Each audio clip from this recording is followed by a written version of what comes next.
안녕하세요. 주식인사이드 김다영입니다. 자, 코스닥 지수가 전날 4% 가까이 빠지면서 낙폭이 상당합니다. 자, 시장 상황이 점점 안 좋아지고 있는 가운데 우리는 그에 맞는 발빠른 대응을 해야 될 것 같은데요.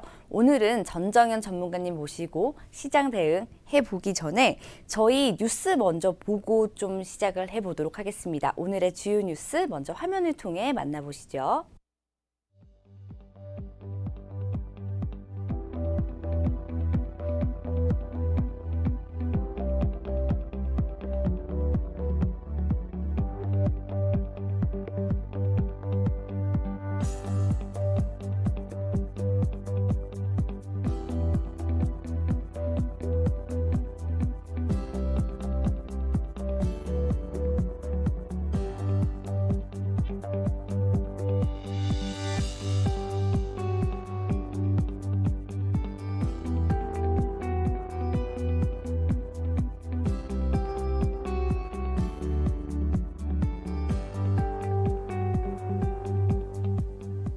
네, 오늘의 주요 뉴스 먼저 살펴보고 돌아왔습니다. 자, 오늘은 전정현 전문가님 모시고 시장에 대한 전반적인 이야기 나눠보겠습니다. 인사 먼저 나눠볼게요. 안녕하세요. 네, 안녕하십니까. 네, 반갑습니다. 자, 지금 시장이 대내외적으로 이슈가 너무나 많거든요. 이런 우리 시장 좀 어떤 시선을 가지고 보면 좋을까요? 변화가 좀 있으면 좋겠어요. 그렇죠. 사실은 변화가 참 있었으면 좋겠는데. 그렇지 않습니까? 그쵸? 지금 이제 가장 중요한 거는 이제 변화인데. 네. 지금 앵커님 오늘 머리 보니까 네. 머리가 변화가 있으세요. 변화가 있나요? 머리 좀 아주 좋습니다. 네. 그러니까 그렇게 이제 주식 시장도 마찬가지로 좀 변화가 좀 나타나는 것이 지금 현재 가장 시급한 문제가 아닌가, 네, 이런 생각을 합니다. 네. 일본권과 관련해서도 변화가 좀 나타나야 되겠고요. 네. 그런 부분들을 잘 살펴봐야 되겠습니다. 네. 근데 오늘은 지수가 반등을 좀 합니다. 네, 지수가 그렇죠. 반등을 합니다. 코스피 지수 같은 경우도 0.34%, 그리고 코스닥 지수도 1.1%포인트 정도 어제 대비해서 상승을 하고 있는데, 네네. 근데 우리가 이런 그 상승을 볼 때 상승이 재상승이냐 반등이냐인데 지금은 아직은 이제 반등 과정이라고 봐야 되겠고, 네. 그 반등을 할 때 가장 중요한 게 있습니다. 어떤 게 있을까요? 그냥 우리가 그냥 그 주식 투자자 입장에서는 자기 거 오르고 전체적으로 다 오르면 좋겠다 하는 생각을 이제 누구나 하지만, 네. 항상 그렇습니다. 크게 낙폭이 들어왔다가 반등을 할 때는 모든 종목이 다 같이 이제 움직이거든요. 네. 그러니까 주도적인 섹터가 없습니다. 주도적인 섹터가 없어요. 네네네. 그러니까 그것은 연속성이 결여될 가능성이 좀 있는 겁니다. 주도 섹터나 주도주가 있다고 한다면 오히려 그것이 더 바람직할 수가 있는데, 네네. 그러질 못해서 좀 유감스럽고, 물론 오늘 상승폭이 다소 둔화되기도 했지만은 잘 지켜가고는 있어요. 지켜가고는 있기 때문에 좀 낮습니다. 낮다고 좀 봐야 되겠고. 네네. 하지만 지금의 모습을 보면은 낙폭 과대에 따른 반등이지 이게 어떤 재상승의 초기 국면이다. 아직까지는 우리가 섣불리 예단을 할 수는 없을 것 같고요. 연속성이라든지 또 둔화가 될 수 있는 여부, 이런 것들은 아직 우리가 여태까지 며칠간이 뭡니까? 한 두세 달간에 걸쳐서 코스닥 지수로 한 20%포인트 내렸거든요. 그렇죠. 코스닥 지수로 20%포인트라면은 개별 종목 같은 경우는요, 대개 30~40% 정도 많이 내려요. 네네.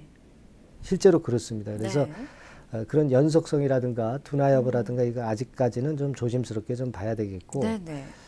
오늘은 지금 현재 보니까 모나미라든가 삼천리 자전거, 네. 하이트진로 홀딩스, 코데스 컴바인, TBH 글로벌 네. 이런 쪽인데,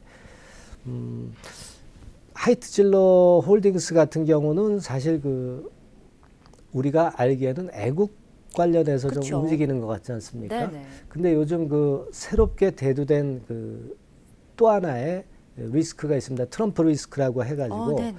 개도국에서 WTO에서 제외할 수 있는 건의 재료가 있거든요. 네네. 제가 볼 때는 하이트진로 홀딩스가 오늘 물론 굉장히 좋습니다. 좋긴 하지만 차트 한번 보세요. 네. 하이트진로는 크게 변화가 없어요. 지금. 근데 하이트진로 홀딩스 지주사는 상당히 시세를 내고 있거든요. 네, 이런 식으로 내는데 사실은 우리가 가만히 짚어보면은요, 이게 애국 불매운동 관련주로 해서 꼭 움직인 것만은 아니고, 네네. 그 맥주 원료 있지 않습니까? 맥주 원료를 해외에서 주로 이제 수입을 하거든요. 그러니까 원료비가 대단히 중요합니다. 근데 혹시라도 개도국에서 우리가 제외될 경우는 관세가 낮아지게 되거든요. 관세가 낮아질 때는 재료비가 상당히 뚝 떨어질 수가 있다는 겁니다. 그쵸. 그래서 어떻게 보면은 보라티알 같은 경우도 해외 수입건 때문에 어저께 같은 경우 크게 급등을 했고 오늘도 좋은데 네. 하이트 진로 홀딩스도 이제 그런 맥락이 아니냐 그렇게 생각이 되고 네네. 자꾸 이렇게 시장은 새로운 재료를 찾는 것 같아요. 뭐 시장이 안 되다 보니까 이런 쪽으로 또 그 매기가 강하게 또 몰리고 그런 것 같습니다. 그쵸. 네, 그렇게 보이고 네. 되게 이제 전반적으로 반등이 나오고 있습니다. 예, 근데 지금의 이제 급락을 보면서 우리가 항상 요맘때 되면 그 주가가 항상 약하다는 걸 느낄 수가 있어요. 네네. 작년에 7월 말 8월 초에 주가 좋았었습니까? 뭐 많은 전문가들이 우리 증시가 좋았던 적이 없다라고 말씀을 예, 예. 많이들 하시더라고요. 근데 이제 네. 7월 말이나 8월 초에 증시가 작년에도 그다지 그렇게 그쵸. 썩 좋지는 네, 않았어요. 맞아요. 근데 1년 중에서 이제 가장 더울 때인 지금 또 휴가 시즌하고 또 겹쳐 있습니다. 휴가 시즌하고 겹쳐 있기 때문에 매수 공백 상태가 되는 경우가 이제 많죠. 조금이라도 악재가 있으면 요 때는 굉장히 힘들어요. 왜냐하면 그리고 이제 8월 한 15일까지가 아마 8월 달까지는 실적을 발표를 해야 되잖아요. 네네. 그래서 되게 광복절이 좀 지나야 실적 부담에서 시장이 항상 벗어나는 경우가 많이 생깁니다. 네네. 그래서 광복절 전에는 항상 7말 8초 시즌에 안 좋았어요. 지금도 그것까지 겹쳐 있다는 거죠. 네네. 그리고 이번에는 그럼 광복절 지나서 좀 서늘한 바람이 불면은 낮을 것이냐.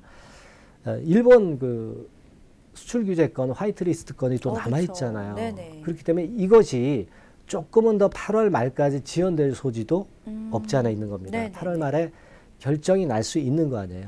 그렇죠? 그쵸. 화이트리스트 제외 결정이 아마 8월 말쯤에 결말이 나는 거죠. 실제로는 8월 2일 바로 며칠 후에 이번 주 금요일인가요? 이번 주 금요일에 그쵸. 그 상정이 되는 걸로 이제 봐야 되겠. 가기에 이제 올려지는 거고 거기서 가결이 될 경우는 그렇게 될 그런 순서로 가기 때문에 네. 그 부분을 감안하면은 이번 조정은 조금은 그 8월 15일이 아니라 8월 말까지도 좀 지연될 가능성도 있다고 그렇게 봐야 될 거라고 생각이 됩니다. 네. 지금은 그래서 오늘은 말이죠. 그 현재 그 내후 외환으로 우리가 굉장히 그 시달리고 있지 않습니까? 그쵸. 안에서도 우환이 있고 밖에서도 우환이 있는 네네. 상태인데 안에서 우환이라고 하는 거는 이제 경제가 좀 처지는 거. 그쵸. 그리고 사실 어떻게 보면 한민족이기 때문에 북한에서 뭐 탄도미사일 쏘고 네네. 그 핵 미사일 이번에 그 탄도미사일 탑재할 수 있는 핵 잠수함이죠. 잠수함을 공개한 것은 그것은 역시 안에 환이라고 볼 수 있어요. 안에서 그쵸. 걱정할 수 있는 그런 건의 네. 요소라고 볼 수 있습니다. 그리고 뭐 미국, 중국, 뭐 북한, 일본, 러시아 뭐 이쪽에서 최근에 계속 그 어렵게 전개를 시켜 나가고 있지 그쵸. 않습니까? 미국은 지금 개도국 제외권을 갑자기 가지고 나왔고 그리고 뭐 중국 같은 경우는 사드 파장이 아직 완전히 해소된 것도 아니고 항상 중국 눈치를 또 보잖아요. 네. 네, 그런 건도 있고 일본은 또 화이트리스트 이 건 가지고 괴롭히고 있고 네네. 또 북한 같은 경우는 뭐 탄도미사일 쏘고 핵잠 공개하면서 부담을 주고 있고요. 대화 창에 자꾸 안 나오는 그런 상태고 네. 그리고 러시아 같은 경우도 뭐 영공을 침범한다든가 이런 건이거든요. 그러니까 총체적으로 보면 이게 그 항상 우리 대한민국의 증시의 위기가 올 때는 구한말 위기가 오는 게 아니냐. 구한말 위기. 그런 얘기들을 네, 하지 않습니까? 네, 그쵸. 구한말 위기, 구한말 때가 가장 그 우리나라가 어려웠던 때인데 네네. 이번에도 똑같이 전개가 된다는 거죠. 그때 당시도 열강들이 우리나라를 둘러싸고 굉장히 이권 다툼이 치열했었던 네네. 그 구한말이거든요. 그래서 이때 위기가 다시 도래하는 게 아니냐. 뭐 이런 분석들이 이제 많이 나오고 네네. 그런 정황입니다. 그래서 그 부분이 참 안타깝고요. 그렇죠. 근데 이번에 사실 그 일본이 저희를 이제 걸고 넘어간 이유가 네. 앵커님은 뭐라고 생각을 하세요? 뭐 처음에는 뭐 정치적 보복 때문이다. 네. 저희 그 배상 문제 때문에 그런 게 아닌가 했는데 사실은 아베가 개헌을 하기 위한 이 시초로 쓴 게 아닌가 이런 생각도 들거든요. 맞습니다. 저 네. 일전에도 이제 말씀을 드렸고요. 네. 예, 그런 것도 있고. 근데 이제 가장 중요한 거는 이제 표면적으로는 아까 말씀 주셨던 그 배상권이라든가 그쵸. 뭐 그 건이 보상이죠. 보상. 네네. 보상이라고 봐야 되겠죠. 배상은 예전에 했으니까 이제 보상이라고 할 수 네네. 있는데 그 건에서 그 비롯된 것으로 봐야 되겠지만 이제 군사력에서 지금 현재 일본이 굉장히 그 견제를 하고 있습니다. 네. 예, 지금은 이제 세계 7위가 일본이고 세계 8위가 이제 우리입니다. 근데 지금은 그렇지만 작년에는 우리가 역전을 했었어요. 작년에는 우리가 7위, 일본이 8위였었습니다. 네네. 그러다 보니까 그림 나가고 있습니다만 그걸 견제하자는 목적이 굉장히 큽니다. 네네. 지금 뭐 미국, 러시아, 중국은 저만치 위쪽에 있고 인도, 프랑스, 그 다음에 일본입니다. 근데 우리는 사실 군사력이 7위까지 올라온 적이 과거에는 없었는데 네. 경제력도 올라오고 군사력도 상당히 올라오면서 사실 뭐 북한하고 합치면 더하지 않겠습니까? 그죠? 네, 일본 정도야 우리가 쉽게 네. 그럴 정도로 군사력 순위가 지금 현재 많이 뒤바뀌고 있기 때문에 견제를 하자는 목적도 상당히 있고 네. 그렇기 때문에 아까 앵커님이 말씀하신 개헌을 전쟁을 위한 개헌을 그렇죠. 시도하기 위한 여러 가지 그 물밑 작업을 하고 있는 게 아니냐 이런 생각도 우리가 감히 할 수 할 있지 수 않나 있겠죠. 이렇게 네. 보여지는 상황입니다. 네. 그래서 우리를 이렇게 괴롭히는 것이고 네, 네. 그렇기 때문에 구한말 위기가 다시 도래한 게 아니냐 그런 얘기들이 사실 많습니다. 네네. 예, 그렇기도 하고 그리고 유벤투스하고 축구 그 보셨습니까? 보진 않았는데 예. 기사로 접했어요. 네, 기사 요즘 굉장히 말이 많죠. 굉장히 불쾌하더라고요. 그죠. 호날두 뭐 날강도 해가지고 그렇죠. 날강주라고 예, 하면서. 저도 이제 축구를 좋아합니다만은 네네. 끝까지 이제 보여주지 않아서 그렇죠. 그것이 문제가 돼서 한국이 호구 아니냐 뭐 이런 얘기까지 이제 나오고 있는 그런 상황이거든요. 그러니까 극권도 그렇지 또 정치인이 또 야당 정치인이 또 그런 건에 대한 호구론에 대해서 또 얘기가 또 네, 나온 맞습니다. 부분도 좀 네네. 있습니다. 뭐 열강들 뭐 중국이라든가 미국이라든가 일본, 북한에서 한국은 도대체 뭐냐 뭐 이런 자조 섞인 얘기가 뭐 나올 정도로 참 어려우니까 네. 내외안에 상당히 휘둘리고 있는 그런 증시라는 것은 우리가 좀 인정을 해야 되겠고 시장의 지금 급락은 그런 부분들이 많이 작용되고 있는 것을 생각을 좀 해야 되지 않겠나 싶습니다. 네. 자, 또 그런 일들도 있었지만 주말에 네네. 트럼프 대통령의 발언도 굉장히 화제가 됐었죠. 네, 사실상 중국을 노린 거라고는 하지만 사실은 우리나라가 좀 역풍을 맞는 꼴이 되어 버렸거든요. 그래서 그 내용도 앞서서 살짝 언급을 해주셨지만 좀 자세히 살펴보도록 할게요.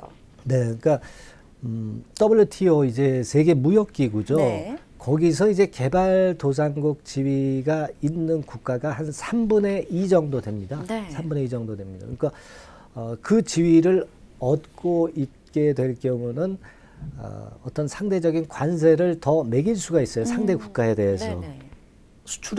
수입의 방어를 하는 역할을 하는 거죠. 근데 이게 선진국 대열의 우리나라 같은 경우는 이미 이제 진입을 했죠. OECD 국가로 이제 진입을 한 상태에서 개도국 지위를 계속 누리는 것은 말이 안 된다. 그러면서 이제 트럼프가 또 장사꾼 아닙니까? 또 걸고 넘어지는 거죠. 네네. 걸고 넘어지는 겁니다. 사실은 이게 미중 무역 전쟁에 중국을 타켓으로 해서 그쵸. 얘기가 나왔던 건데 네. 그 화살이 이제 우리가 이제 우리나라에 고래 싸움에 이제 새우등 터지듯이 우리의 영향을 이제 미치는 겁니다. 지금 이제 그래서 그 건과 관련돼서 개도국 지위의 그 박탈을 염려할 수 있는 국가가 몇 개 돼요. 네네. 그래서 한국 그리고 중국 그리고 멕시코도 있어요. 멕시코 네네. 그리고 터키. 음.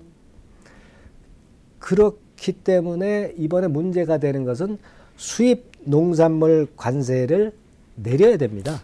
수입 농산물 관세를 이제 내려야 되거든요. 네. 그러니까 사실 우리 대한민국 같은 경우는요, 공업이 더 발달했겠습니까? 농업이 더 발달했겠습니까? 농업이 더 전반적이고 공업은 발달해 가는 중이라고 저는 생각을 하거든요. 그렇죠. 근데 네. 그러니까 공업은 우리가 개발을 많이 했어요. 그렇죠. 그래서 공업국으로 발돋움했고 농업은 사실 따라오지는 못했어요. 그래서 농업으로 따지면 사실 개발도상국 밑이에요. 근데 이제 이걸 개방하게 되면은 우리 농가가 전부 죽죠. 그렇죠. 예. 이제 그건 때문에 우리가 그래도 개발도상국 지위를 유지를 했던 겁니다. 네네. 근데 트럼프로서는 이제 뭐 이번에 했던 중국을 겨냥을 했지만 우리도 개도국 지위를 박탈당할 그럴 가능성도 이제 높은데 네. 그림을 한번 보죠. 저 기사를 먼저 볼까요? 네. 기사를 제가 아까 안 보여드렸죠. 네. 네, 그렇습니다. 부자 나라가 개도국 특혜를 받고 있다. 이게 사실 우리를 겨냥한 것도 있지만 중국을 겨냥을 한 부분도 많이 있습니다. 네. 그래서 이제 그런 배경이 된 것이고 여하튼 이상해요. 한미동맹이 좀 흔들려서 그런지 미국이 우리를 걸고 넘어가는 경우가 상당히 많습니다. 네, 그렇죠. 예, 그래서 좀 아쉬운 그런 생각이 들고 네. 그러면서 이제 핵심 고율 관세 농산물의 관세 감축권의 그 그림을 한번 보세요. 네. 예. 그러니까 나와 있죠. 그 개도국 지위 유지 시의 관세율이 쌀 같은 경우는 보세요. 특별 품목으로 513%죠. 네, 그죠? 네. 근데 이게 선진국 의무 이행 시 관세율은 154%로 굉장히 뚝 떨어집니다. 네, 물론 이 비율이 이제 절대적인 건 아닙니다만은 네네. 고추, 마늘, 양파, 감귤, 인삼 뭐 다 마찬가지예요. 네네. 다 마찬가지입니다. 자, 그렇기 때문에 사실 지금 이게 일본 그 화이트리스트 제거되는 것보다도 이 부분은 아주 중요하다고 볼 수는 없습니다. 하지만 이제 엎친 데 덮친 격으로 충격이 될 수 있는 그런 모습이라고 볼 수가 있어요. 네, 그러니까 네. 이 부분은요, 제가 볼 때는 물론 이제 중국을 겨냥한 것도 있고 무역 전쟁에서 승리하기 위한 건도 있지만 WTO 체제를 좀 무너뜨리기 위한 미국의 의도가 될 수도 있습니다. 네, 네. 예, 그래서 아마 그런 의도도 좀 숨어 있지 않나 미중 무역 전쟁에 이어서 네. 그런 생각도 개인적으로 좀 해보고 싶고요. 네. 하지만 이제 우리가 이런 악재건이 나왔지만 제가 볼 때는 아까 말씀드린 것처럼 일본 그 수출 규제권의 악재보다는 덜한 악재다. 그리고 이 부분의 그 개도국 제외 가능성은 될 수도 있고 안 될 수도 있고 시간이 꽤 걸리는 문제예요. 네. 그러니까 우리가 지금은 뭐 투심이 상당히 약하니까 이런 부분들이 주가를 급락시킨 것처럼 나와 있지만 그렇죠. 이거는 사실 우리가 지금 당장은 심각하게 받아들일 악재는 아닙니다. 제가 볼 때는 그래서 이럴 때는 이 건의 재료를 이용을 해서 시장에서 우리가 그것과 관련이 되는 종목을 발굴하는 것이 오히려 더 필요하지 않나 네. 저는 그런 생각을 좀 하고 싶고요. 네. 그래서 이제 그런 매매도 좀 성공은 했습니다만은 이제 이따 나중에 이제 보여드릴 텐데 뭐 보라티알이라든가 네. 하이트질러 홀딩스라든가 이쪽은 아까 말씀을 제가 이유를 드렸죠. 그쵸. 그죠? 그리고 샘표식품이라든가 샘표식품이라든가 신성홀딩스 같은 경우도 마찬가지로 해외에서 수출이 별로 좀 하거든요. 네네. 원재료로 들어오기 때문에 어떻게 보면은 이제 자꾸 이제 호재를 갖다 붙여서 이런 개별 종목들은 시세를 내기 때문에 네네. 이런 쪽에 어떤 숨겨진 종목을 발굴할 수 있는 거리로 생각할 필요가 좀 있지 않았나 네. 이렇게 생각합니다. 네네. 어제도 뭐 신성홀딩스 같은 경우 많이 올랐지만 뭐 이모씨 관련주라고 해서 이제 움직인 게 절대 아닙니다. 제가 볼 때는 네. 그 건의 그 개도국 제외 가능성권에 대한 부분도 플러스 요인으로 많이 작용이 됐다. 저는 그렇게 보고 싶고요. 네네. 여하튼 그런 종목을 발굴할 수 있는 그런 기회로 활용을 하는 게 좋다. 개도국 제외 가능성은 이거는 너무 심각하게 생각하실 필요는 없어요. 네. 네. 알겠습니다. 자, 그렇다면은 저희가 계속 대내외적 이슈를 보고 있는데 이제 백색 국가, 뭐 화이트리스트 제외 이슈도 사실상 저희가 지금 가장 크게 걱정하는 이슈 중에 하나거든요. 그 내용도 좀 자세하게 살펴보면 좋을 것 같아요. 예, 우리가 뭐 익히 다 알고 있잖아요. 그렇죠. 근데 이제 이 TV를 보시는 분들은 잘 모르시고 대응하시는 분들도 사실 많아요. 네네. 그래서 어떤 거에 대해서 설명을 할 때는 사실 정의를 말씀을 드리고 그리고 사실 진행하는 게 원칙입니다. 근데 네네. 시간이 많이 지났지만 화이트리스트 얘기가 나온 지 시간이 많이 지났지만 네. 그래도 우리가 좀 보고 가는 게 필요할 것 같아요. 네. 예. 그림을 한번 보시죠. 예, 백색 국가 나와 있죠. 네, 뭐 그렇죠. 다 잘 알고 계실 겁니다. 그래서 알고 계시지만 또 모르시는 분들이 많기 때문에 일본 제품 수출 시 허가 절차 등에서 우대를 해주는 국가를 말한다. 네. 그렇게 나와 있죠. 그러니까 이번에 일본이 그 걸고 넘어진 거는 북한하고 관련이 돼서 뭔가 불법적인 걸 하지 않았느냐. 그래서 이제 걸고 넘어가는 이제 핑계로 사용했던 것이고 네네. 사실 말은 안 됩니다만은 그 건의 핑계거리로 화이트리스트 네. 국가, 백색 국가의 정의를 우리가 볼 수가 있겠고요. 그래서 뭐 잘 아시는 바와 같이 다음 그림 보면 네. 전기차, 화학, 정밀기계, 타킷 우려되는 거 다 잘 아실 겁니다. 그래서 네. 전기차 관련해서도 종목들이 많이 올랐잖아요. 뭐 분리막 관련주라든가 또 수소 탱크 관련주라든가 이런 쪽들이 많이 시세를 냈고 네. 화학 중에서는 이제 정밀화학 쪽 이런 쪽들이 많이 올랐고 네. 정밀기계, 공작기계들은 올랐던 종목들이 꽤 많았죠. 예, 그런 그렇죠. 쪽들이 이제 시세를 좀 냈었던 그런 부분입니다. 네. 우리가 이제 중요한 거는 근데 결국 이제 앞으로 스케줄이죠. 앞으로 스케줄이 제일 중요한데 8월 2일이 굉장히 중요합니다. 8월 네. 2일이 굉장히 중요하고 그 전에 8월 1일도 꽤 중요하다고 봐요. 네. 이 지금 그림 보시면 네. 쭉 돼가지고 우리가 8월 2일 전까지 전부 나와 있죠. 그쵸. 예, 여태까지 이제 경과 과정이 나와 있습니다. 예. 8월 2일에 일본 애들이 이제 일부 개정안을 수출무역 관리령이라고 그래요. 예, 이거 정확한 관리령. 명칭이 네. 이번에 화이트국에서 제외하는 건의 령을 네. 수출무역 관리령이라고 합니다. 이걸 일부 개정안을 상장을 하게 됩니다. 그렇다면 이제 8월 20일께부터 한 8월 말 정도 사이에 그때 이제 통과가 여부가 결정이 되는 거죠. 그렇죠. 그러니까 실제로는 8월 2일이 상정이 되면 통과가 될 개연성이 상당히 많기 때문에 네네. 예, 우리로서는 상정을 막아야죠. 예, 그렇죠. 막아야 됩니다. 근데 지금 8월 2일이 되기 전에 뭔가 조치를 우리가 해야 되잖아요. 네네. 그거는 이제 한 가지 그 우리가 생각할 수 있는 그 회담권이 하나 있어요. 어떤 거죠?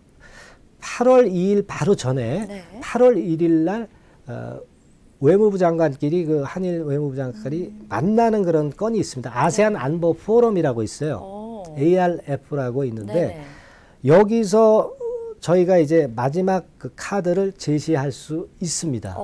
네네. 제시할 수 있는데 카드를 마지막 카드일지 이제 처음 카드일지 모르겠지만 그것이 어떻게 그 어떤 카드를 가지고 우리가 가서 일본 외무장관하고 만나서 얘기가 될 것인가가 굉장히 중요한데 네네. 만나 줄지 여부도 물론 중요하겠지만은요. 그게 상당히 중요합니다. 8월 1일이 중요하다는 네. 거죠. 근데 여기서 우리가 가져갈 수 있는 카드는 한두 가지 있다고는 봅니다. 뭐 이를테면 일본 측이 원하는 거는요. 이번에 그 배상 판결이 그 대법원에서 그 났지 않습니까? 그렇죠. 그러니까 그거를 한국 정부가 너네들이 기금을 마련해서 그걸 좀 배상을 해줘라 이겁니다. 네. 그러니까 사실 우리는 어떻게 보면 뭐 그런 속담이 있죠. 뭐 호미로 막을 거 뭐 가래로 막는다 뭐 그런 얘기도 있지 않습니까? 네네. 그런 식으로 해서 어떤 돌파구를 자존심 안 상할 정도로 해서 이제 하는 방법이 있을 수가 있거든요. 그걸 가지고 갈 수도 아마 있지 않겠나. 그런 의사를 뭐 내비친다든지 겉으로는 이제 굉장히 강한 것처럼 얘기하지만 회담은 우리가 또 성사시켜서 파국은 막아야 되니까 네. 그런 건의 방법이 있고 우리 정부 차원에서 또 보상을 해주는 그런 건의 방법이 좀 있는데요. 네. 과연 이제 어떤 안을 가지고 가서 그 대면을 할지 네. 일단 그리고 자리에 같이 앉아야 되지 않겠습니까? 그쵸. 자리에 일단 앉아야 되기 때문에 그 성사가 일단 좀 빨리 됐었으면 좋겠어요. 네. 그게 되면은 제가 볼 때는 좀 그 좋은 식으로 전개가 될 가능성이 있고 네. 그러면 우리 시장도 변곡점을 맞이하는 거죠. 그렇죠. 변곡점을 맞이하는 겁니다. 네. 좋은 건으로 얘기가 좀 됐으면 좋겠다 하는 말씀을 좀 드리고 싶고요. 네. 여하튼 뭐 일본 측과 그 한국 측의 대응을 쭉 보면 이 네. 그림에 한번 보시죠. 예. 네. 한국은 어떤 지금 뭐 여러 가지 노력을 하고 있습니다. 예, 여기 보시는 바와 같이 일본 대응이야 뭐 뻔한 거고요. 한국이 대응을 이제 하고 있습니다만은 네. 대응이 너무 안일하고 너무 중장기적이다라는 비판들이 있어요. 네네. 보시다시피 뭐 소재 부품 활성화가 하루 아침에 되는 거 아니고 WTO 제소하는 거는 최소한 그 2, 3년 걸립니다. 판결까지. 오래 예. 네. 근데 뭐 그런 건을 가지고 한국이 대응하는 것은 이미 그 버스 떠나간 뒤에 하는 외양간 고치기나 마찬가지의 네. 그런 대응이기 때문에 지금 당장 써먹을 수 있는 건의 카드는 아니죠. 예. 그렇죠. 일단 뭐 그걸 해야 되겠지만 네. 예. 그렇게 좀 보이고 여하튼 그래서 제가 말씀드린 바와 같이 지금 그 시장에서 우리가 가장 중요하게 생각할 것은 두 가지라고 보는데 네. 물론 이제 아까 말씀드렸던 트럼프 리스크, 그쵸. 그죠? 개도국 제외 가능성 그 건, 네. 그리고 파이트 리스트 건인데 네. 물론 개도국 제외 그 건은 별거 아니죠. 네, 별거 아닙니다. 파이트 리스트 건이 제일 중요합니다. 네. 그래서 그 건을 가지고 볼 때는 8월 1일하고 2일을 상당히 우리가 변곡점으로 보고 그때 잘 판단을 해야 되지 않겠나. 네. 이게 뭐 차트 가지고 판단할 수 있는 게 아니에요. 뭐 차트 네, 그쵸. 이동평균선 긋고 추세선 거 가지고 여기 깨지니까 더 내린다. 여기 받쳐졌으니까 올라간다. 이런 그 차트 분석은 이런 식의 절대 통하지 않습니다. 네. 예. 그걸 감안해서 파이트 리스트 제외 여부건의 실제적인 결정이 좀 이루어져야 될 것 같아요. 예. 네. 자, 대내외적으로 어려운 시장에 대한 내용들 저희가 계속해서 짚어보고 있는데요. 이런 시장 상황이지만 그래도 발굴할 수 있는 종목들이 있을 수 있거든요. 투자 전략이나 뭐 종목 발굴에 대한 요령이 있다면 어떤 것들 좀 설명해 주실 수 있을까요? 그렇습니다. 그러니까 그 시장이 어렵고 하락하는 종목들이 많잖아요. 네, 그렇죠. 그러니까 상대적으로 시장의 체력은 일정합니다. 일정한데 살 게 없거든요. 네. 그러니까 되는 쪽으로만 몰립니다. 그게 이제 차별화장의 특징인데 네네. 요즘 뭐 그런 경우가 사실 많지 않습니까? 그쵸. 뭐 특정한 이유 없는 종목도 수급을 붙여서 올라가기도 하고 재료를 또 나중에 갖다 붙이죠, 적당히. 수급을 붙여서 먼저 급등을 시킨 다음에 재료는 나중에 터트리면서 일반인들 추격 매수할 때 이제 털고 나오는 네. 그런 류의 종목들이 상당히 많거든요. 그러니까 어떻게 보면은 흑진주 종목은 더 잘 보인다는 거죠. 그쵸. 이런 때는. 그죠? 네. 그렇지 않습니까? 뭐 여러 종목 오를 때보다도 일부 종목 오를 때 우리가 뚜렷하게 어떤 보이죠. 섹터가 오르고 네. 이거 베팅할까 말까만 결정하면 되지 굉장히 쉽거든요. 네. 그러니까 그런 흑진주 종목을 발굴하기는 오히려 더 쉬워요. 네네. 시장의 이슈를 잘 보셔야 됩니다. 이를테면 뭐 엊그제 그 트럼프 리스크라고 해가지고 개도국 제외권의 재료가 나왔잖아요. 그렇죠. 장 끝나고 나왔거든요. 그러니까 그저께 장 끝나고 얘기가 아마 나왔을 겁니다. 그러면 주말에 나왔죠. 그러면 이제 월요일 같은 때 저희가 어떤 종목을 베팅해야겠다 머릿속으로 분명히 생각할 수 있어야 됩니다. 네네. 그래야 되는 거죠. 거기서 이제 탑픽이 됐던 게 뭡니까? 어떤 게 있죠? 그 보라티알. 보라티알 같은 경우는 확실하게 해외 수출입을 하는 네. 그런 건의 보라티알이기 때문에 네. 그 건의 종목이 시세를 이제 낸 거죠. 그래서 참고 그림을 보시면 네. 보라티알, 예, 그죠?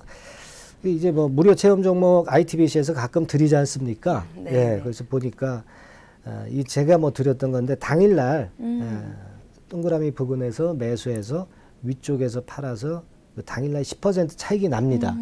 그리고도 오늘도 더 가고 있어요. 네네. 오늘도 더 가고 있습니다. 그죠? 아까 보니까 좀 더 가던데 보라티아 지금 시세가 어떻게 되나요? 어우, 오늘 8% 더 급등을 하네요. 네네네. 지금 그 정도로 시세가 화끈하게 더 나고 있습니다. 어제 판 게 좀 아쉽기는 하지만 네. 어제도 이제 위쪽에서 팔았지만, 그러니까 이런 식으로 어떤 영감을 가져볼 수 있다는 거죠. 네, 예, 그쵸. 영감을 가져볼 수가 있는 겁니다. 네. 또 어떤 종목이 있을까요? 또 뭐가 있나요? 우리가 사실 뭐 애국수혜주 하지만 여러 종목이 많잖아요. 그쵸. 너무 여러 종목이 많은데 그 중에서도 그 조정을 받고 매기가 뒷받침이 될 수 있고 그런 쪽에서 선택을 할 수 있단 말이에요. 가령 네. 예를 들면 이제 그림을 보시면 리드코프 네. 같은 경우가 그런 리드코프 경우가 있죠. 볼게요. 네. 리드코프 보세요. 이 분봉 차트입니다. 분봉 차트 이제 어제 같은 경우에 실제 매매 사례인데 네. 밑에서 그 동그라미 친 부분이죠. 예, 그렇죠. 거기서 매수해서 위쪽으로 급등을 했습니다. 네. 그러니까 금융 쪽에서 일본 수출 규제권과 관련해서 움직일 만한 종목들이 거의 없잖아요. 그렇죠. 근데 리드코프는 한국 금융입니다. 그래서 일본 그 사금융 네. 그쪽에 수혜를 입을 수 있는 건에 리드코프였어요. 그래서 네. 그것을 착안할 필요가 있었던 거죠. 왜냐하면 화이트리스트 그 가격에 올리는 게 며칠 남겨둔 상황이니까 네네. 항상 미리 올리지 않습니까? 그걸 감안해서 이런 쪽을 선택할 수 있다는 거죠. 물론 다른 종목들도 많지만 네. 수급이 터지는 걸 보고 분봉 같은 거 보고 타이밍을 예측할 수 있어야 됩니다. 네. 이렇게 흑진주 종목들은 굉장히 우리가 발견하기가 쉽고 또 튀면은 상당히 급등을 합니다. 그쵸. 네, 이런 종목들을 보는 능력을 키우셔야죠. 뭐 발굴법이라는 게 별거 있겠습니까? 눈을 키워야 됩니다. 눈을. 네네네. 네, 보는 눈을 키워야 되고. 그리고 이제 우리가 7만 8천은 한국 증시 역사상 항상 안 좋았던 거. 그거 제가 서두에 말씀을 드렸지 네. 않습니까? 네, 그렇죠. 그러니까 그 부분은 항상 감안하고 이런 시기는 좀 피해서 네. 가야 됩니다. 그러면 8월 15일 날 뭔가 변화가 있지 않겠는가. 실적 발표도 이제 네네. 어느 정도 마무리되고 그러나 이번엔 일본권이 있기 때문에 그것하고 같이 보셔야 됩니다. 네. 같이 보셔야 되고요. 아까 말씀드렸던 그 변곡점 그쵸. 8월 1일 네. 그 ARF 건의 외교장관 회의건을 잘 네. 봐야 될 것 같고요. 네. 8월 2일 날 그때 이제 변곡점이 될 수 있습니다. 일본이 뭐 연기를 해준다든가 다른 식의 어떤 활로가 나올 수가 있어요. 네. 아마 8월 1일 정도 되면 윤곽이 좀 나오지 않겠나. 외교장관 회의라든가 이 건의 성사 여부에 따라서 그렇게 보여집니다. 네.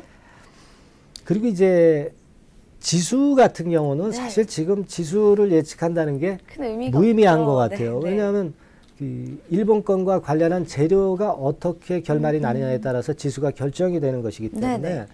사실 그렇게 크게 의미는 없습니다. 네. 크게 의미는 없는데 그래서 말씀은 드리고 싶진 않아요. 네네. 하지만 이제 차트는 한번 보시면 종합 코스피 지수 오늘 슬쩍 올라오고 있죠. 네, 네, 그렇죠. 올라오는데 사실은 제일 좋은 그 반등의 조건은요. 네. 이런 모양이 아니라 여기 이 전에 어딥니까? 이런 식으로 이제 네네네. 약간 그 갭 하락 이거죠, 이거. 네. 이겁니다, 이거. 그러니까 작년 10월 이런 식으로 이제 갭 하락을 해서 시초가가 출발했잖아요. 네, 그쵸. 빨간 양봉이. 네. 그래서 갭 하락 양봉이 이런 식으로 나오는 게 이게 진짜입니다. 이런 형태가 나와야 반등이 좀 강도가 있고 네. 연속성이 좀 있는데 지금은 좀 밋밋하죠. 그렇죠. 그때에 비해서. 그죠? 네. 다시 한번 보겠습니다. 지금은 어때요? 밋밋합니다. 네네.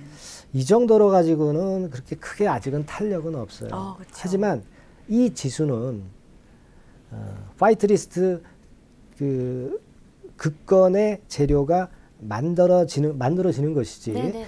이 지수를 보고 우리가 결정할 수 있는 요소는 아닙니다. 그러니까 차트를 맹신해서는 안 돼요. 그쵸. 지금은 차트 보고 하면 답이 나와 있는 것 같지만 절대 그렇지는 않습니다. 네, 알겠습니다. 그걸 꼭 감안해서 해야 되겠고 네. 화이트리스트 제외 여부가 지수를 결정하는 겁니다. 네네. 절대 차트를 보고 매매하시면 안 돼요. 네. 그 부분을 좀 강조드리고 싶습니다. 네, 말씀 잘 들어봤습니다.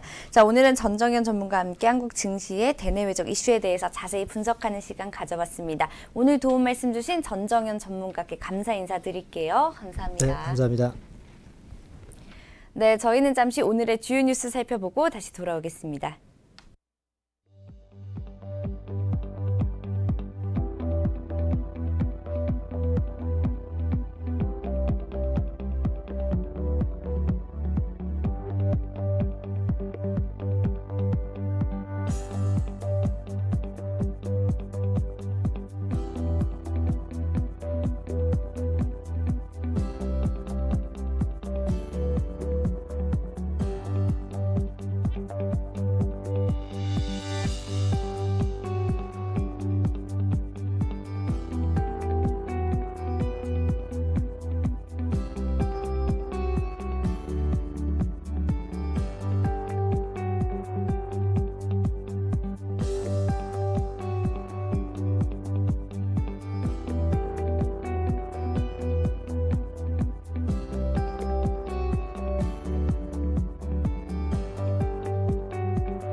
네, 오늘의 주요 뉴스 살펴보고 돌아왔습니다.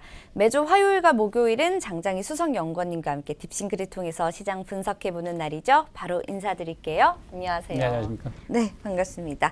자, 딥싱크 현황 차트 보면서 시장 상황 살펴볼까요? 오늘은 좀 네. 어떤가요? 뭐 일단 뭐 반발 네. 매수세가 좀 들어와서 그쵸. 기술적인 반등이 좀 보이고 있지만 네네. 어제 워낙 크게 당했죠. 맞아요. 네, 어제 좀 충격들을 많이 받으셔서 오늘 뭐 올라간 건 사실 뭐 언발에 오줌 넣는 격이죠. 네.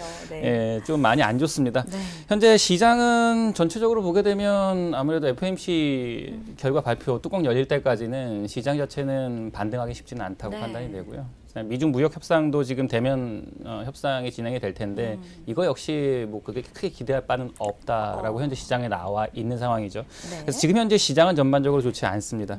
자, 일단 차트 잠깐 보면서 일단 시장 상황 잠깐 점검하시죠. 네. 지난주 목요일이었죠. 제가 목요일에 신호 발생했습니다. 특이 사항입니다 말씀드렸는데 여기서 그냥 멈춰줬으면 좋았을 텐데 네, 그렇죠. 뭐 딥싱크에서 이제 하락 시그널을 잡아주고 나서 이제 밀린 겁니다. 네. 자, 많이 아쉬워요. 많이 아쉬운데 지금 현재 보게 되면 여기 현재 보시면 이제 분홍색 선이 어떤 라인이냐면 이제 한 번은 지지해 줘야 되는 라인입니다. 굉장히 중요한 라인 중에 하나고요. 네네.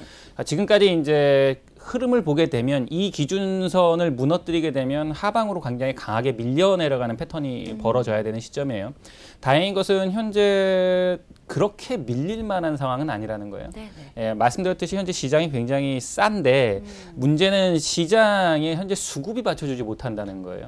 최근에 기사 내용을 좀 보시면 거래 대금이 굉장히 많이 줄었다라는 기사를 자주 보시게 됩니다. 네. 즉 살 사람이 없어서 빠지는 거지 가격적으로는 메리트가 있는 상황이긴 하다.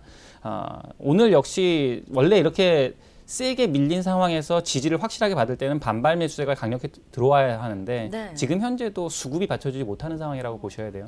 그래서 현재는 리스크 관리가 굉장히 중요한 시점이다라고 말씀을 드립니다. 네. 더불어서 이러한 현상의 패턴은 이번에 코스닥 쪽에서 지금 나오고 있는데 코스닥 패턴 잠깐 보시면 이 라인이 중요하다고 제가 말씀을 드렸죠. 네. 이 라인이 이제 지지를 못 받으면서 어제 이제 왕창 밀려 내려간 거죠. 이런 케이스에서는 이제 반대 매매도 나오는 케이스들이 발생을 하고 해서 좋지가 않습니다. 오늘 물론 이제 반발 매수세로 1.3% 정도 현재 반등은 하고 있지만 만만치는 않은 상황이에요. 네. 따라서 현재는 리스크 관리 잘 하시고 대응하시는 게 굉장히 중요하다 말씀을 다시 한번 드리고요. 전체적으로 이러한 양상들이 이제 딥싱크 쪽에서도 이제 발생을 했습니다. 자, 딥싱크 상황 잠깐 보시죠. 자, 딥싱크의 상황을 보게 되면 최근에 이제 딥싱크도 이제 시장 쪽의 추이를 보면 개별 모멘텀과 관련된 이슈들로 코스닥 쪽을 좀 많이 담는 편이에요. 네. 그런 편인데 현재 스마트 모멘텀은 최근에는 양상이 괜찮게 올라오고 있는 양상입니다. 자, 스마트 모멘텀의 이슈를 잠깐 보게 되면 전반적으로 6월 달까지는 좋지는 않았어요. 말씀드린 대로 전반에 워낙 좋았기 때문에 네. 차익 매물 나오는 종목들이 포함이 되면서 밀린 거라는 말씀 말씀을 드렸는데 이번에 7월 달에 들어오면서는 코스닥 대비는 좋고 코스피와 뭐 유사한 정도의 수익률을 근접하면서 지금 수익을 내고 있어요. 네. 근데 지금 코스피가 많이 들어간 타입은 아니고요. 코스닥이 상당 부분 들어가 있는데 이 종목들 특이점은 뭐냐면 들어가 있는 종목들 중에 모멘텀을 잘 타는 종목들이 상당수 포함이 되어 있어요. 이따 랭킹 쪽 보시게 되면 그 특징을 잘 보실 수가 있습니다. 오늘은 뭐 이따 랭킹 보시면서 재미있는 현상도 있어서 잠깐 말씀을 그래요? 드릴 텐데 네. 지금 현재 시장은 일부 대형주 쪽으로 굉장히 집중이 돼 있어서 포트를 펼쳐놓은 상황에서 대응은 좀 어려운 상황이지만 일부에선 또 모멘텀을 중심으로 굉장히 또 발산하는 종목들이 있어서 이런 종목을 잘 갖고 있으면 시장의 대응이 가능한 상황이다라고 말씀을 드리고 지난주에 그런 측면에서 모멘텀 있는 종목에 접근이 굉장히 유효합니다라는 말씀을 잠깐 드렸었어요. 네. 반면에 지금 스마트 모멘텀과는 달리 다른 쪽은 약간 양상이 조금 저조합니다. 최근에는. 지난주에는 얼리버드 쪽 말씀을 드렸는데 얼리버드 쪽은 코스닥과 거의 양상이 현재 비슷해요. 포트 수익률은 현재 코스닥 정도 수준이겠구나. 뭐 그렇다고 해서 현재 시장이 어제 크게 밀리면서 뭐 20, 30% 굉장히 안 좋은 포트를 가지고 계신 분들도 계실 텐데 코스닥 정도 수준은 따라간다라고 일단은 보시면 되고요. 네. 전반부에 얼리버드 같은 경우에 6월달 괜찮았죠. 6월달 괜찮았고 뭐 7월 초에도 스마트 모멘텀보다는 좋은 양상이었는데 이제 7월 후반부로 들어가면서는 얼리버드는 이제 코스닥 정도 수준 따라가고 있고 그렇다고 해서 크게 지금 문제가 발생하는 양상은라고 생각되지는 않고요. 네네. 전반적으로 종목은 잘 담고 있지만 시장이 밀리기 때문에 방법은 없다라고 보시면 될 것 같고요. 네. 그러한 부분에서는 현재 저평가 요소도 중요하지만 현재는 모멘텀이 중요하다. 그게 일단 여실히 나타난다 보시면 될 것 같고요. 네. 더불어서 최근에 이제 프로가 조금 더 양상이 괜찮습니다. 프로 쪽은 조금 더 양상이 괜찮은 이유가 최근에 이러한 어려운 장세 안에서도 주요 주체들이 들어가는 종목들은 그래도 시세가 좀 난다는 겁니다. 네네. 어떻게 보면 스마트 모멘텀에서 나오는 종목들, 특히 거기에 수급까지 받쳐주는 일부 종목들이 현재 양상은 괜찮은 거구나 라고 보시면 되겠습니다. 따라서 최근에 시장에 접근을 하실 때는 일단 첫 번째 보실 거는 이 최근에 화두가 되는 모멘텀을 가지고 있는 종목인가 첫 번째 보실 필요가 있고 두 번째 보실 것은 그러면 주요 주체들은 이 종목을 매집하고 있는가 이 두 가지를 보실 필요가 있다. 쇼커버는 지금 현재 상황은 조금 빠집니다. 그래서 현재 시장의 대응 전략은 프로와 같은 타입을 쓰시거나 스마트 모멘텀 같은 타입을 쓰시면서 대응하시는 게 유리하겠다라고 말씀을 드리겠습니다. 네, 딥싱크를 통해서 시장 상황까지 살펴봤습니다. 자, 그렇다면 앞서서 스마트 모멘텀을 통해서 종목별 랭킹에 좀 재미있는 종목들이 올라와 있다고 하는데 어떤 종목들이 있길래 재밌다고 표현을 해주셨나요? 종목이 굉장히 재미있어요. 제가 한번 말씀을 드릴게요. 찾아볼까요? 자, 일단 한번 뜯어볼까요? 네. 자, 보면 일단 스마트 모멘텀이 9길 재즈가 일단 아직 탑입니다. 17일에 들어가서 55% 현재 수익이 나고 있는 종목이에요. 자, 그리고 밑에 보면 스마트 모멘텀이 17일에 같은 날짜에 들어갔습니다. 이건 이 포트에 두 종목이 들어갔으니까 이 17일자 포트는 성적이 괜찮겠죠. 그렇죠. 경인 양행이 들어갔고 30%대 현재 수익이 나고 있는 상황이에요. 네. 그 밑에는 얼리버드가 이제 차지를 했습니다. 하이트 진로 홀딩스를 가지고 현재 23.84%를 수익을 냈어요.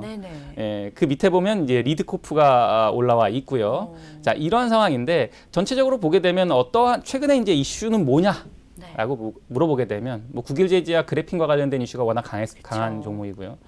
경인양행, 하이트 진로 홀딩스, 리드코프 다들 일본과의 연관이 일본과 연관이 있죠. 화이트리스트와 관련된 이슈가 굉장히 강한 종목들입니다.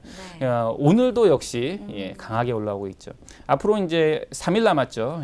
화이트리스트에서 한국이 이제 제명이 되면 현재 국내에서 가장 큰 이슈는 불매운동이죠. 그쵸. 일본 제품 불매운동과 관련된 이슈가 굉장히 강하게 현재 일어나고 있고 그러한 부분들이 현재 시장에서 오늘도 역시 테마화되고 있다는 부분이 특징적이다. 그래서 지금 현재 모멘텀은 일본 화이트 리스트와 관련된 종목 쪽이 굉장히 강하니 그쪽의 이슈를 조금 자세히 보실 필요가 있다라고 말씀을 드리겠고요. 제가 재밌다는 말씀을 드렸죠.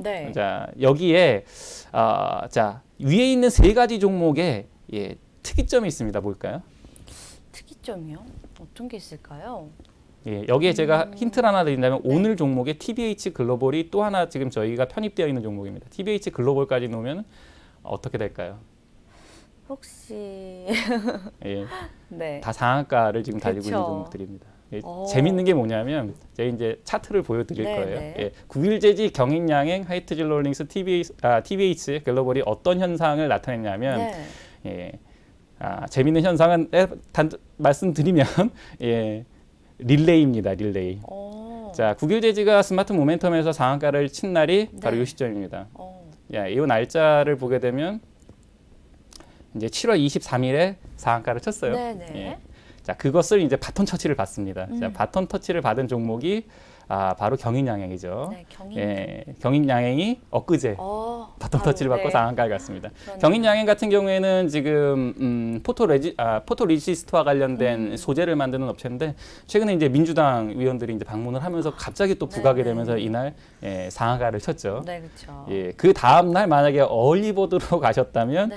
예, 하이트진로 홀딩스가 또 상한가를 치고 네네. 오늘도 지금 11%대 올라가고 있죠. 네네. 예, 그리고 더불어서 오늘은 이제 얼리버드 쪽에 들어가 있는 종목인데 TBH 글로벌입니다. 네. 예, 오늘 상한가를 때렸죠. 예, 바톤 연이어서 터치하듯이, 네. 상한가 행진을 보이고 있다라는 그러네요. 게 저도 이제 이걸 개발을 하고 저희가 이것을 관리를 하지만 굉장히 재밌는 현상이어서 네, 그러네요. 예, 한 번쯤은 예, 말씀을 드리고 싶다라는 생각이 좀 들었었고요. 네네. 예, 그러한 부분들이 우리가 보통 이제 이런 상한가 종목을 잡기가 사실 되게 어렵습니다. 그렇죠. 예, 뭐 1년에 한두 번 잡기 굉장히 어렵죠. 어렵죠. 예, 근데 일주일에 릴레이로 4번 네 개. 연속으로 해서 네. 하루 지나면 상한가, 하루 지나면 상한가 이렇게 나오는 케이스가 많지가 않아요. 네네. 예, 그래서 어쨌든 이 안에 있는 알고리즘을 개발하는 부분에 있는 것들은 대부분 이제 기계적으로 시장을 대응을 하지만 굉장히 의미가 있는 지표들을 사용한다는 말씀을 좀 드리고 싶습니다. 네. 그래서 그러한 부분들로 시장을 현재 대응을 하고 있고 특히 지금같이 모멘텀이 중요한 장세에서는 특히 이제 수급이라고 하는 게 워낙 어렵기 때문에 일부 확실한 모멘텀이라든가 아니면 때로는 뭐 강한 테마가 있겠지만 그러한 쪽으로 자금의 수급이 움직이게 되는데 네. 이제 이러한 부분까지도 사실 다 녹아 있죠. 말씀드린 대로 수급이 이동하고 네. 또 일부 종목은 여기서 보시면 굉장히 저평가되어 있는 종목입니다. 효성중공업 같은 경우에는 굉장히 저평가되어 있는 종목이에요. 그렇죠. 오늘도 지금 한 6%대 더 오르니 한 15%대 이제 짧은 기간 안에 24일에 진입해서 오를 텐데 이러한 부분들이 다 이 인공지능 안에서는 다 연산이 되고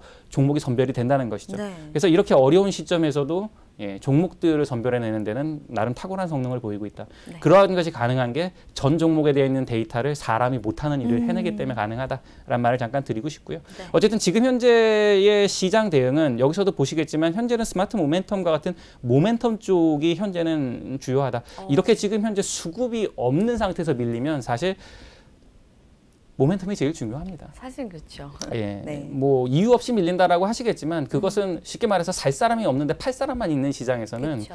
뭐 답이 없어요. 네. 예, 답이 없는 상황이어서 지금 현재 말씀드린 대로 모멘텀 중요하고 이러한 모멘텀 안에서도 선수들은 네. 그래도 돈을 벌고 있다라는 그렇죠. 겁니다. 선수들이 돈을 버는 종목들도 잘 챙겨 보셔야만 네, 이 네. 장은 대응할 수 있겠다라고 보시면 될 것 같습니다. 네, 저희 종목별 랭킹 차트까지 함께 살펴봤습니다. 자, 이어서 딥싱크를 통해서 바라본 오늘의 시장 전망도 한번 이야기 들어보겠습니다. 자, 일단 현재 상황을 보면 시장은 당분간 재료가 없을 거예요.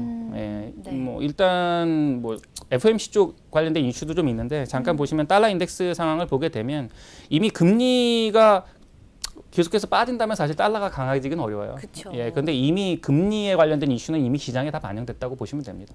그래서 추가적으로 금리에 대한 이슈는 일단은 좀 적을 것 같고 그렇다고 지금 해외 시장이 꺾이느냐 그러면 해외 시장은 꺾이진 않는 상황에서 국내 시장만 지금 디커플링 돼 있는 상황이긴 한데 네. 싸긴 싸다는 거예요. 그쵸. 문제는 뭐냐면 수급입니다. 네. 현재 수급이 거의 움직이질 않아요. 이 수급이 지금 꼬여 있는 자체가 어떻게 보면 국내에 가지고 있는 단독적인 이슈도 좀 있는 상황이고요. 거기에 지금 선물 플레이만 지금 일어나는 굉장히 한산한 장. 그러니까 지금 현재 시장이 변동성이 클 수밖에 없다는 거예요. 왜냐하면 팔 사람은 있는데 살 사람이 없어요. 네. 그러면 약간의 물량이 나와도 어제 보세요. 어제 외국인지 코스닥 2억? 뭐 거의 거래가 주거니 받거니 했는데도 4% 밀리잖아요. 그쵸. 그래서 이런 장은 앞으로 변동성 클 겁니다. 크기 때문에 일단 이러한 장은 리스크 대응이 굉장히 중요하다. 다시 말씀드리고요. 네. 그다음에 꼼꼼한 전략 체크가 필요하다. 그리고 그러한 전략 부분에 있어서 앞서 말씀드린 모멘텀을 중심으로 하고 최근에는 수급이 중요한 수급을 중심으로 한 전략을 잘 짜시면 네. 그래도 이 시장은 대응이 가능하다라고 판단하시면 될 것 같습니다. 네, 자, 오늘 딥싱크를 통해서 다양한 시장 이야기해 주신 장장희 수석 연구원님께 여기서 감사 인사 드려야 될 것 같네요. 인사드릴게요. 감사합니다. 네, 생방송으로 진행된 주식인사이드 저희가 준비한 순서는 여기까지입니다. 자, 하락한 코스닥 지표가 시장에 많은 것을 반영하고 있다고 생각이 듭니다. 우리 시장 이대로 좀 괜찮을지 걱정이 많이 드는데요. 할 수 있는 것은 대응뿐입니다. 저희와 함께 시장 대응 발빠르게 해보시기 바랍니다. 슬기로운 투자 생활은 ITBC와 함께 ITBC 채널 좋아요와 구독 꼭 눌러주세요. 시청해주신 여러분 고맙습니다.